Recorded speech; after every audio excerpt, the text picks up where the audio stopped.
नमस्कार, स्वागत छ धर्म टेलिभिजनको संयुक्त समाचारमा। म बिबी शेर्पा। सुरु गरौँ आजका प्रमुख समाचारबाट।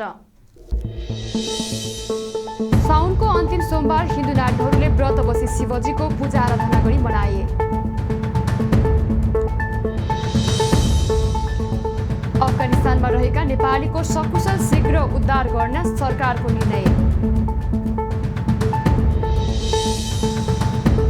आइतबार काठमाडौँको विभिन्न स्थानमा सर्वसाधारणले मास्कको प्रयोग गरेको नगरेको काठमाडौँ जिल्ला प्रशासन कार्यालयको टोलीद्वारा अनुगमन। अफगानिस्तानमा रहेका नेपालीहरूलाई तत्काल हवाई माध्यमबाट उद्धार गर्न प्रतिनिधि सभा अन्तर्गतको अन्तर्राष्ट्रिय सम्बन्ध समितिको सरकारले निर्देशन। पुस 11, 12 र 13 गते राष्ट्रिय सम्मेलन गर्ने निर्णय गर्दै नेकपा माओवादी केन्द्रको केन्द्रीय कमिटी बैठक स्थापना। अब समाचार विस्तारमा। साउनको अन्तिम सोमबार हिन्दू नारीहरूले व्रत बसी शिवजीको पूजा आराधना गरेका छन्।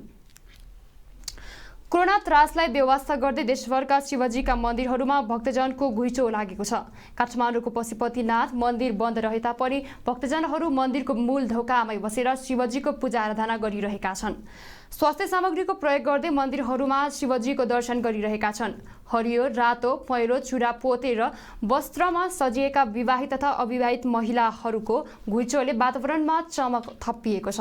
साउन महिनाको धार्मिक रूपमा निकै महत्त्व छ। त्यसपछि साउने सोमबारको झरै ठुलो महत्त्व हुने गरेको छ। यस दिन विवाहित र अविवाहित महिला भगवान शिवको पूजा आराधना गरी व्रत बस्ने गर्दछन्। सरकारले अफगानिस्तानमा रहेका नेपालीको सकुशल शीघ्र उद्धार गर्ने निर्णय गरेको छ। प्रधानमन्त्री निवास बालुटारमा मन्त्री परिषदको सोमबार बसेको बैठकले अफगानिस्तानमा रहेका नेपालीको सकुशल उद्धारका लागि समन्वयात्मक रूपमा काम अगाडि बढाउन सम्बन्धित निकायलाई निर्देशन दिएको कानुन, न्याय तथा संसदीय मामिला मन्त्री एवं सरकारका प्रवक्ता ज्ञानेन्द्र बहादुर कार्कीले जानकारी दिनुभयो। त्यस्तै भूतपूर्व ब्रिटिस गोर्खा सैनिकका सम्बोधन हुन बाँकी रहेका समस्या समाधान गर्न माग गर्दै बेलायतको लन्डनमा जारी आमरण अनसनप्रति नेपाल सरकारको ध्यानाकर्षण भएको प्रवक्ता कार्कीले बताउनुभयो। यस समस्यालाई कूटनीतिक माध्यमबाट समाधान गर्न नेपाल सरकार प्रतिबद्ध भएको उहाँले बताउनुभयो। प्रति गम्भीर चासो लिँदै त्यहाँ रहेका नेपाली नागरिकहरूलाई सकुशल शीघ्र उद्धार गर्ने, यसका लागि नेपाल सरकारका सम्बन्धित निकायहरूले समन्वयात्मक रूपले कार्य अगाडि बढाउने निर्देशन दिने, भूतपूर्व ब्रिटिस गोर्खा सैनिकहरूका सम्बोधन हुन बाँकी रहेका समस्या समाधान गर्न माग गर्दै बेलायतको लन्डनमा जारी आमरण अनसनप्रति नेपाल सरकारको ध्यान आकर्षण भएको छ। यस समस्यालाई कूटनैतिक माध्यमबाट समाधान गर्न नेपाल सरकार प्रतिबद्ध रहेको र यस सम्बन्धी कूटनैतिक प्रक्रिया समेत अगाडि बढिसकेको सन्दर्भमा आमरण अनसन लगायतका विरोध कार्यक्रम फिर्ता लिनका लागि भूतपूर्व ब्रिटिस गोर्खासँग सम्बद्ध सबैलाई आह्वान गर्ने। सरकारले कूटनीतिक प्रक्रिया समेत अगाडि बढाइसकेका सन्दर्भमा आमरण अनसन लगायतका विरोध कार्यक्रम फिर्ता लिनका लागि भूतपूर्व ब्रिटिस गोर्खा सैनिक सम्बद्ध सबैलाई आह्वान गरेको छ। काठमाडौँ जिल्ला प्रशासन कार्यालयको टोलीले आइतबार काठमाडौँको विभिन्न स्थानमा सर्वसाधारणबाट मास्कको प्रयोग भए नभएको बारे अनुगमन गरेको छ। टोलीले काठमाडौँको नयाँ बानेश्वर, गौशाला, चाब लगायतका क्षेत्रमा होटेल, रेस्टुरेन्ट, पसल, सार्वजनिक सवारीमा मास्कको प्रयोग भए नभएको अनुगमन गरेको हो। अनुगमनका क्रममा मास्क प्रयोगमा लापरवाही गरिएको पाइएको र यसले कोरोना जोखिम बढ्ने खतरा भएको काठमाडौँका सहायक प्रमुख जिल्ला अधिकारी दीपक पौडेलले बताउनुभयो। अनुगमनका क्रममा 26 जना भन्दा बढीलाई स्थलगत कारबाही गरेको र केहीलाई सम्झाइ बुझाइ छाडेको उहाँले बताउनुभयो।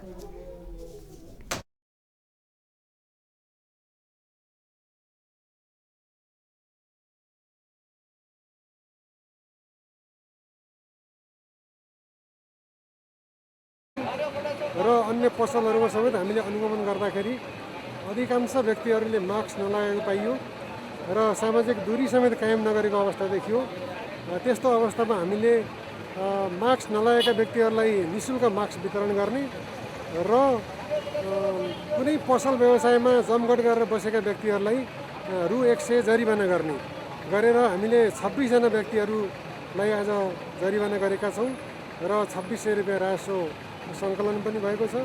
यसै गरी हामीले यो अनुगमनको क्रमलाई अझ तीव्र गतिमा अगाडि बढाउने पनि हामीले काम गर्दै आएका छौँ। आगामी दिनमा पनि यो क्रम निरन्तर रहनेछ भन्ने मैले विश्वास दिलाउन चाहन्छु। उहाँले कोरोना महामारीलाई नियन्त्रण गर्नका लागि काठमाडौँमा रहेको भूतपूर्ण मास्कको प्रयोगलाई अनिवार्य गरिए पनि मास्क नलागेको र सामाजिक दूरी पनि पालना गरेको नदेखिएको भन्दै आगामी दिनमा पनि निरन्तर अनुगमन गर्ने बताउनुभयो। प्रतिनिधि सभा अन्तर्गतको अन्तर्राष्ट्रिय सम्बन्ध समितिले अफगानिस्तानमा रहेका नेपालीलाई तत्काल हवाई माध्यमबाट उद्धार गर्न सरकारलाई निर्देशन दिएको छ।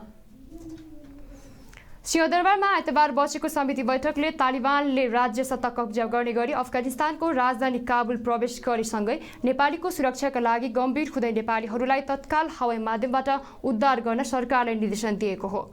समिति सभापति पवित्र निरौलाले अफगानिस्तानको अवस्था बिग्रदै गएको बेला त्यहाँ रहेका नेपालीहरूको सुरक्षा गर्नुपर्ने बताउनुभयो। यस विषयमा सरकार गम्भीर भएर आफ्ना नागरिकलाई उद्धार गर्ने निर्देशन दिएको उहाँले बताउनुभयो। त्यसै बैठकले वैदेशिक रोजगारमा गएका नागरिकको हक हित र अधिकारका लागि नियमित रूपमा परराष्ट्र मन्त्रालयमा वैदेशिक रोजगारमा जानेको आवश्यक तथ्याङ्क उपलब्ध गराउन श्रम मन्त्रालयलाई निर्देशन दिएको सभापति निरौलाले बताउनुभयो। सुरक्षित रूपमा हवाई उद्धार गर्नको लागि तत्काल सबै कूटनीतिक लगायतका सबै उपायहरू अवलम्बन गर्न नेपाल सरकारलाई निर्देशन दिने। विदेश स्थित नेपाली नागरिकहरूको हक हित र सुरक्षाका लागि परराष्ट्र मन्त्रालय तथा विदेश स्थित कूटनीतिक नियोगहरूले काम गर्नुपर्ने हुँदा वैदेशिक रोजगारमा जाने नेपालीहरूको विवरण श्रम तथा रोजगार मन्त्रालयले परराष्ट्र मन्त्रालयलाई अनिवार्य रूपमा नियमित रूपमा पठाउने व्यवस्था गर्न नेपाल सरकारलाई निर्देशन दिने।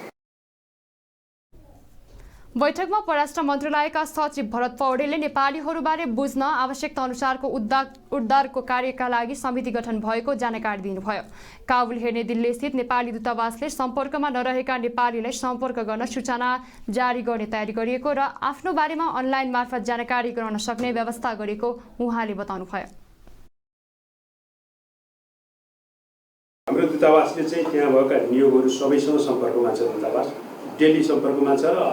हिजो आज अस्तिदेखि त घन्टा 2 घन्टामै सम्पर्कमा छ र हाम्रो त्यही आग्रह के छ भने हाम्रो मान्छेहरूको वेलफेयर, सिक्युरिटी, सेफ्टी र सेफ इभ्याकुएसन अहिले हाम्रो कन्सर्न भनेको यिनै छ र यही कुरा हामीले कन्सिस्टेन्टली गर्ने गरेका छौँ। अर्को यहीँ काठमाडौँमा पनि हामीले चाहिँ हाम्रा नागरिकहरू रोजगारी दिने चाहिँ मुलुकका नियोगहरू मार्फत पनि उहाँको सरकारहरूमा आउटरिच हामीले बढाइराखेका छौँ। ती नियोगहरूलाई हामीले पत्राचार कूटनीतिक पत्राचार गरिराखेका छौँ। म आफैले ती यहाँका राजदूतहरूसँग टेलिफोनमा पनि रेगुलरली कुरा गरिराखेका छु।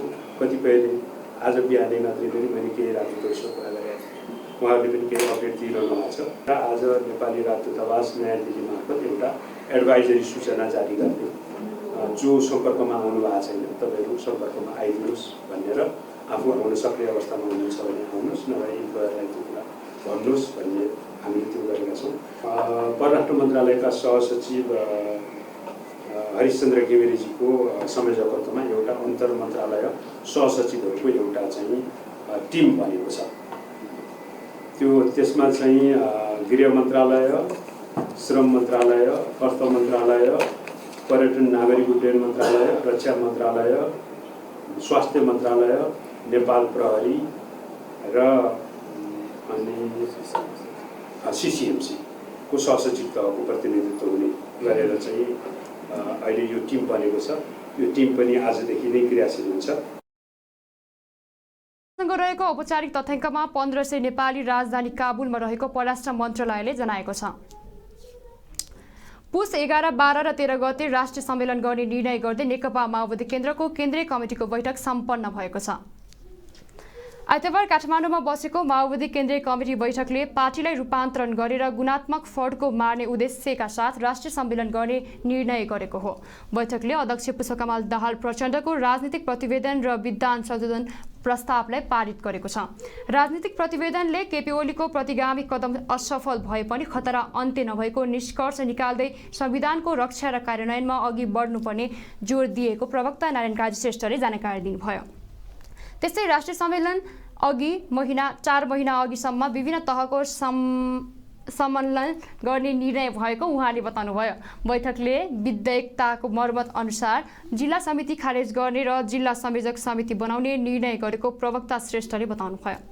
बैठकले रिक्त पद पूर्तिको लागि स्थायी समितिमा 7 दिनको म्याद दिएको छ। त्यस्तै बैठकले उत्पादनको निम्ति सङ्घर्ष र जनपरिचालन गर्ने, जनयुद्धका घाइते, अपाङ्ग तथा छापामारलाई परिचय पत्र दिने लगायत निर्णय पनि गरेको छ।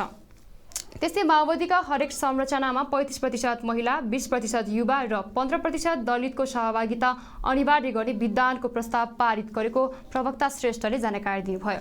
त्यस्तै वाम लोकतान्त्रिक गठबन्धनलाई प्रतिगमनको खतरा र समयको माग भएसम्म जारी राख्ने र गठबन्धन सरकारलाई सांसदको पूर्ण कार्यकालसम्म सफल ढङ्गले सञ्चालन गर्ने पनि निर्णय उहाँले बताउनुभयो। विधान संशोधन प्रस्तावलाई सर्वसम्मतिले पारित गरेको छ र साथसाथै केही समसामयिक प्रस्तावहरू पनि पारित गरेको छ। राजनीतिक प्रतिवेदनमा मूलतः 2टा पक्षलाई समावेश गरिएको छ। एउटा आजको राजनीतिक कार्यभार र दोस्रो आजको साङ्गठनिक कार्यभार। राजनीतिक कार्यभारले प्रतिगामी कदम असफल भएको छ, तर प्रतिगामी खतराको अन्त भएको छैन। त्यसैले प्रतिगामी खतराप्रति सचेत हुँदै संविधान र लोकतन्त्रको रक्षा र कार्यान्वयनको प्रक्रियामा अगाडि बढ्नुपर्दछ भन्ने निष्कर्ष निकालेको छ। त्यसै गरी राष्ट्रिय स्वाधीनताको रक्षा र सुदृढीकरणमा का प्रति पनि सबै सचेत र एकताबद्ध हुनु अपिल गरेको छ। वाम लोकतान्त्रिक गठबन्धन र सहकार्यलाई संविधान र लोकतन्त्रको रक्षा, प्रतिगमनको खतरा र राष्ट्रिय स्वाधीनताको प्रश्नले माग गर्दासम्म त्यसलाई कायम राखिनेछ। गठबन्धनमा आधारित संयुक्त सरकारलाई र प्रतिनिधि सभालाई, संसदलाई पूर्ण कार्यकाल सञ्चालन गर्दै सफल पार्न अपिल पनि गरेको छ।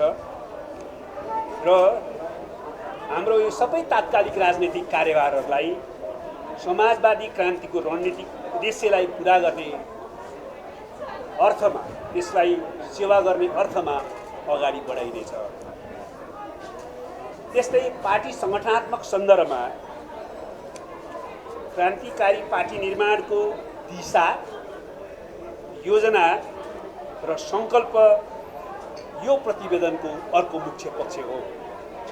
यो पार्टीलाई रूपान्तरण गरेर गुणात्मक फड्को मार्ने दिशातिर अगाडि बढ्ने प्रस्ताव राजनीतिक प्रतिवेदनमा गरिएको छ।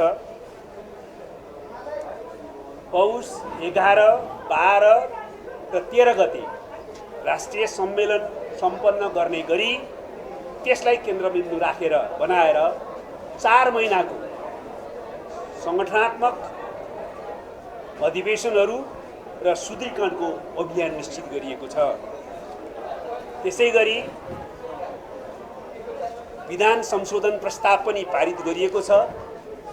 यो विधान संशोधन अन्तर्गत हाम्रो पार्टीलाई हामीले सर्वहारा श्रमजीवी वर्गको अग्रदशताको रूपमा, तर समावेशी अग्रदशताको रूपमा परिभाषित गरिएको छ र त्यही अनुसार सङ्गठनात्मक संरचना निर्माण गरिनेछ। यो पार्टी जनआधारित कार्यकर्ता पार्टीको रूपमा अगाडि बढाइनेछ। अग्रदशताको अवधारणाबाट विचलित नभइकन अग्रदशताभित्रको क्रान्तिकारीहरूलाई समावेशीकरणको प्रक्रियामा सामेल गर्ने नीति अन्तर्गत पार्टी कमिटीहरूमा 35% महिला, पार्टी केन्द्रमा 15% दलित र स्थानीय कमिटीहरूमा त्यहाँको स्थानीय जनसङ्ख्याको अनुपातमा 2% थपेर कार्यसमिति बनाइनेछ। त्यही हाम्रो पार्टीले पनि हाम्रै गठबन्धनको सरकार भए पनि हामी सरकार होइनौँ। सरकारले संविधान, कानुन र यसका आफ्ना विधि मान्यता अन्तर्गत आफैले काम गर्छ। त्यसकारणले हाम्रो गठबन्धनले आजको आवश्यकता अनुसार विभिन्न अनुरोध गरेको हो। बैठकले विभिन्न 4वटा प्रस्ताव पनि पारित गरेको छ, जसमा भारतीय एसएसबीले तार काटेर महाकाली नदीमा जयसिंह धामी खसेको भन्ने निचोड निकाल्दै सरकारलाई यसबारे छानबिन टोलीले प्रतिवेदन शीघ्र ल्याई कूटनीतिक पहल गर्न माग गरिएको छ। त्यस्तै बेलायतमा पूर्व गोर्खा सैनिकको अनसनबारे सरकारको ध्यानाकर्षण गराउने निर्णय गरिएको छ। त्यस्तै कोरोना संक्रमणबाट जनतालाई बचाउने अधिकतम पहल गर्न सरकारलाई आग्रह गर्ने निर्णय भएको प्रवक्ता श्रेष्ठले बताउनुभयो। बैठकले अफगानिस्तानमा रहेका नेपालीको सुरक्षाको व्यवस्था गर्दै सुरक्षित स्थानमा लैजाने व्यवस्थापन गर्न पनि सरकारको ध्यानाकर्षण गराएको छ। प्रतिनिधि सभा अन्तर्गतको विकास तथा प्रविधि समितिले तोकिएको समय सीमाभित्र सिंहदरबारमा निर्माणाधीन सङ्घीय संसद भवनको निर्माण सम्पन्न गर्न पर्याप्त बजेटको व्यवस्था गर्नुपर्ने जनाएको छ। आइतबार निर्माणाधीन सङ्घीय संसद भवनको स्थलगत निरीक्षण गर्दै समितिले निर्माण अवधि 1 वर्ष थप भएको अवस्थामा तोकिएको समय सीमाभित्र निर्माण सम्पन्न गर्न सरकारले पर्याप्त बजेटको व्यवस्था गर्नुपर्ने निष्कर्ष निकालेको हो। समिति सभापति कल्याणी खड्काले निर्माण क्रममा देखिएका समस्या सम्बोधनका लागि समितिले पहल गर्ने बताउनुभयो। उहाँले श्रमिकहरूका लागि तत्काल कोरोना विरुद्धको खोपको व्यवस्था गर्नुपर्ने, भवन निर्माणका लागि पर्याप्त बजेटको व्यवस्था गर्नुपर्ने, निर्माण स्थलमा सडकको अवस्था मर्मत गर्नुपर्ने देखिएको जानकारी दिनुभयो। सभापति खड्काले यस विषयमा समितिमा थप छलफल गरेर सरकारलाई आवश्यक निर्देशन दिने बताउनुभयो। संसद सचिवालय संसद भवन जुन निर्माण भइरहेको छ, यो अब एक हिसाबले हेर्नु त अब त्रिभत्तर नै हिसाबले बनेको छ। यद्यपि यसका के समस्याहरू देखिएका छन् होइन। अब ती समस्या सम्बोधन गर्नका निम्ति समितिले पहल गर्नुपर्ने कुरा पनि देखिएको छ। जस्तै अब यहाँ काम गरिरहेका मजदुरहरूको चाहिँ खोपको व्यवस्थासम्म नभएको हामीले देख्यौँ। निर्माण स्थलमा जुन खालको चाहिँ अलिकति सडकको अलि मेन्टेनेन्स गर्नुपर्ने जस्तो देखियो, किनभने अब गाडीहरू भाँसिने त्यही दुर्घटना हुने खालको स्थितिसम्म देखियो। त्यसलाई पनि व्यवस्थापन गर्नुपर्ने छ।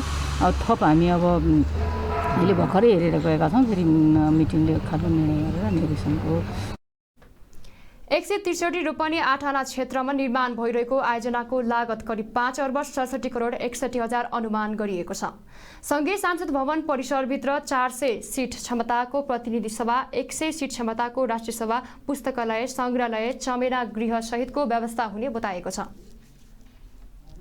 समाचार, धार्मिक प्रवचन, संवाद, विविध पूजापाठ, ज्योतिष विज्ञान, बुद्ध जीवनी, गुरुहरूको जीवनीबारे हेर्न, सुन्न र पढ्न धर्म टेलिभिजनको मोबाइल एप डाउनलोड गर्नुहोस्। साथै युट्युब र फेसबुकमा पनि सब्स्क्राइब, फलो र लाइक गर्नुहोस्। आजको लागि संयुक्त समाचार यति नै। धर्म टेलिभिजन हेर्दै गर्नुहोला। नमस्कार।